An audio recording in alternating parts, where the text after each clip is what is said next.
अवज्ञा एक आवश्यक विषय वाणिपीडिया से आज्ञाकारिता हमेशा वरिष्ठों का ध्यान आकर्षित करती है और उनके साथ अच्छे संबंध बनाती है।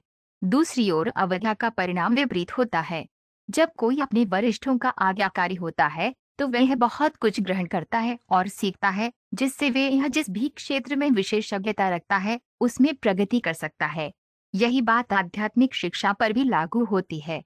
जब कोई अपने आध्यात्मिक गुरुवार का आज्ञाकारी होता है तो उसे अपने गुरुवार का आशीर्वाद प्राप्त होता है और वह तेजी से प्रगति करने में सक्षम होता है। हालांकि यदि वो अवज्ञाकारी है तो वह समृद्धि और विकास के बहुत सारे अवसर खो देगा। श्रील प्रभुपाद की पुस्तकें, व्याख्यान, वार्तालाप और पत्र इस आवश्यक विषय की व्यापक प्रस्तुति प्रदान करते हैं, जैसा कि वाणी कोट्स अवज्ञा श्रेणी में देखा गया है। उनकी पुस्तकों का एक परिचय निम्नलिखित 8 उद्धरणों में दिया गया है। श्रील प्रभुपाद की पुस्तकों से उद्धरण जिस प्रकार सर्वोच्च कार्यकारी प्रमुख के आदेश की अवज्ञा के लिए दंड है, उसी प्रकार भगवान के आदेश की अवज्ञा के लिए भी निश्चित रूप से दंड है।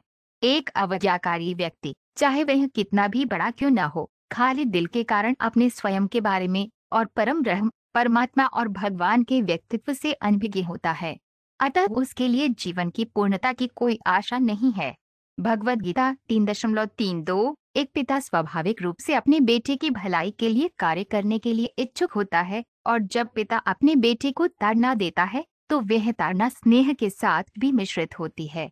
इसी प्रकार वे सभी जीव जिन्होंने परमपिता की अवज्ञा के कारण स्वर्ग में अपना स्थान खो दिया है, उन्हें 3 गुना दुखों के जेल जीवन से गुजरने के लिए भौतिक ऊर्जा के हाथों में डाल दिया जाता है। फिर भी परमपिता अपने विद्रोही पुत्रों को नहीं भूलते। वह उनके लिए वेदों और पुराणों जैसे ग्रंथों की रचना करता है ताकि उनके साथ उनके खोए हुए रिश्ते को पुनर्जीवित किया जा सके और उनकी दिव्य चेतना को जागृत किया जा सके। मुकुंद माला स्तोत्र पाठ 1। किसी वैष्णव के चरणों में अपराध करने में बहुत सावधान रहना चाहिए। वैष्णव अपराध के सबसे गंभीर प्रकार को गुरव अपराध कहा जाता है, जो आध्यात्मिक गुरुवार के कमल चरणों में अपराध को संदर्भित करता है। भगवान के पवित्र नाम के जप में इस गुरु अपराध को सबसे गंभीर अपराध माना जाता है। गुरु अवजना श्रुति शास्त्र इंदनम पद्म पुराण। पवित्र नाम के जप के विरुद्ध किए गए 10 अपराधों में से पहला अपराध आध्यात्मिक गुरुवार की अवज्ञा और वैदिक साहित्य की निंदा है। श्रीमद्भागवत 4.2.1.37। किसी को भी इस धनी संसार की रचना के लिए परमेश्वर की निंदा नहीं करनी चाहिए, जैसे किसी को सरकार में जेल खाना बनाने के लिए राजा को दोष नहीं देना चाहिए। जेल खाना उन लोगों के लिए सरकारी प्रतिष्ठान की एक आवश्यक संस्था है जो सरकार के कानूनों के प्रति अवज्ञाकारी हैं। इसी प्रकार दुखों से भरा ये भौतिक संसार उन लोगों के लिए भगवान की अस्थायी रचना है जो उन्हें भूल गए हैं और झूठी अभिव्यक्ति पर प्रभुत्व जमाने की कोशिश कर रहे हैं। श्रीमद्भागवत 2.7-50। इसलिए जब भी दुनिया में शांति हो तो ये जानना चाहिए कि ये भगवान की सद्भावना के कारण है, और जब भी संसार में उथल पुथल होती है तो वह भी भगवान की परम इच्छा के कारण ही होती है। प्रभु की इच्छा के बिना घास का एक तीन का भी नहीं हिलता। इसलिए जब भी भगवान द्वारा बनाए गए स्थापित नियमों की अवज्ञा होती है तो मनुष्यों और राष्ट्रों के बीच युद्ध होता है। इसलिए शांति के मार्ग का सबसे निश्चित तरीका सब कुछ भगवान के स्थापित नियम के अनुरूप करना है। स्थापित नियम यह है कि हम जो कुछ भी करते हैं, जो कुछ भी खाते हैं, जो कुछ भी त्याग करते हैं या जो कुछ भी दान करते हैं, वह भगवान की पूर्ण संतुष्टि के लिए किया जाना चाहिए।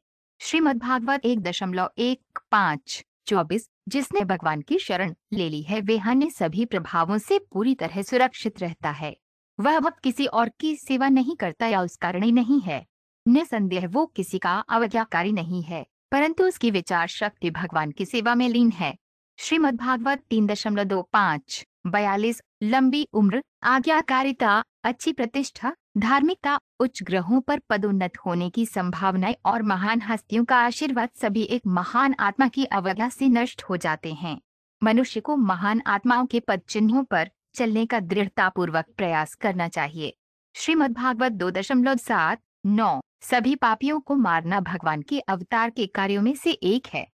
भगवान परशुराम ने सभी क्षत्रियों को लगातार 21 बार मार डाला क्योंकि वे ब्राह्मणवादी संस्कृति के प्रति अवज्ञाकारी थे।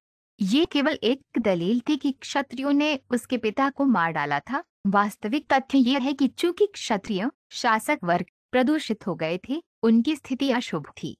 श्रीमद्भागवत 9.16 18 से 19।